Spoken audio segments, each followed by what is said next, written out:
खुलुमबाय स्टुडिअ आंखिलि कां ब्रह्म पश्चिम सुबनखाता बेलस्रियाव गोदानै लुफुंजानाय मडेल अंगनाबादि बेखेवदों। बाक्सा जिल्ला दमदमा जौगाखां खोन्दोनि सिङाव थानाय पश्चिम सुबनखाता बेलस्रियाव दिनै गोदानै लुफुंजानाय मडेल अंगनाबादि बेखेवदों।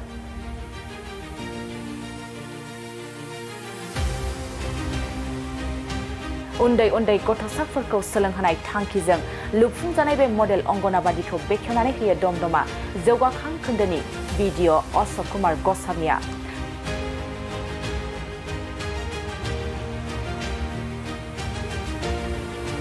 लोगोसे बे मडेल अंगनाबादिखौ लुफुंना बेखेवना होनायनि उनाव पश्चिम सुबनखाता बेलस्रि गामिनि रायजो राजाफ्रा गावसोरनि गोजोननायखौ फोरमायनायजों लोगोसे एमएलए भुपेन बर'खौ बेबादि मडेल अंगनाबादिखौ होनायनि थाखाय साबायखर बावनायखौ नुनो मोनो। गिबि गिबियाव बड'लेण्ड बुब्लिनिसिम आंनि गोसो गोरबोनिफ्राय अननाय आरो सिबिनायखौ बावहरग्रोबाय। लोगोसेनो दिनै बे मडेल अंगनाबादि बेखौ दिनै जोंनो जोंनि बरमा समष्टिनि एमएलए सारा जे बेखौ रायजो राजाखौ अननानै जे दिनै आंनो मावनो थाखाय दायित्व होनायलाय आं बे मडेल अंगनाबादिखौ आबुङै लुफुंबाय।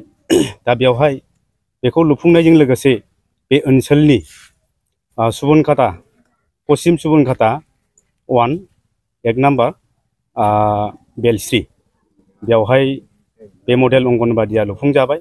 बिनि गेजेरजों दिनै जोंनि बरमा ब्लकनि बिडिअ सारा बेखौ फिथाखौ हानानै होबाय। दा बेजों लोगोसेनो जोंनि बे ओनसोलनि रायजो राजा आरो बे ओनसोलनि उन्दै उन्दै गथ'फोरा बे मडेल अंगनबादिखौ मोननायजों लोगोसेनो गोबां सोलोंथायाव जौगालांनो हागोन बेखौ आङो मिजिंथिनाय थाबाय आरो गोजोननाय मोनदों। बेखौ मोननायनि थाखाय जाहाथे रायजो बे ओनसोलनि उन्दै उन्दै गथ'फोरा जाहाथे बे मडेल अंगनबादिनि गेजेरजोंनो आबुङै सोलोंथाइफोरखौ लालांनो हागोन आरो जों गोबां गोजोननाय मोनदों। बे मडेल अंगनबादियाव गोबां सिस्टेम दङ। बे सिस्टेमजों लोगोसेनो उन्दै गथ'फोरनो माखासे गियानखौ होनो हागोन। जेरैहाय बेवहाय वालाव लिरनानै होनाय दंखायो बायदि मैया बिबार आरो जिब जन्त्रनि सावगारि आखिनानै होदों। दा बेवहाय आरो बेयाव बे जिबनि मुङा मा बेफोरखौबो लिरनानै होनाय जादों।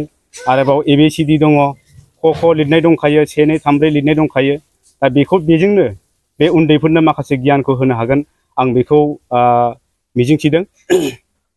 मोनसे फोसावथाय नोंथांमोननि ओनसोलाव सोरबाफोर ड्राग्स एबा फेग्रा मुवाजों नाख्रेबजानानै थानाय सुबुं दं नामा? जुदि नोंथांमोननि ओनसोलाव सोरबाफोर ड्राग्स एबा फेग्रा मुवाजों नाख्रेबजानानै थानाय सुबुं दं अब्ला नोंथांमोननि थाखाय मोनसे मोजां खौरां। ड्राग्स एबा फेग्रा मुवाजों नाख्रेबजानानै थानाय सुबुंफोरखौ फाहामथाय होनो थाखाय नोंथांमोननि गेजेराव लानानै फैदों मोनसे रिहाबिलिटेसन सेन्टार। जुदि नोंथांनि नखराव आरो नोंथांनि ओनसोलाव सोरबाफोर ड्राग्स एबा फेग्रा मुवाजों नाख्रेबजानानै दं अब्ला नोंथाङा रिहाबिलिटेसन सेन्टाराव फाहामथाय होफैनो हागोन। मंगलदै सेनं बामुनपारा दरंआव थानाय रिहाबिलिटेसन सेन्टाराव नोंथाङा ड्राग्स एबा फेग्रा मुवाजों गोदोसोनानै थानाय सुबुंफोरखौ फाहामथाय होफैनो हागोन। नोंथाङा नोंथांनि ओनसोलनि फेग्रा मुवाजों गोदोनानै थानाय सुबुंफोरखौ बे रिहाबिलिटेसन सेन्टाराव फाहामथाय होनानै सासे राफोद आरो मोजां सुबुं खालामनो हागोन। गोबां बाथ्रा मिथिबावनो थाखाय नोंथाङा 9859262926 60030927006 नैबे होनाय जानबुं नम्बराव खौरां लानो हागोन।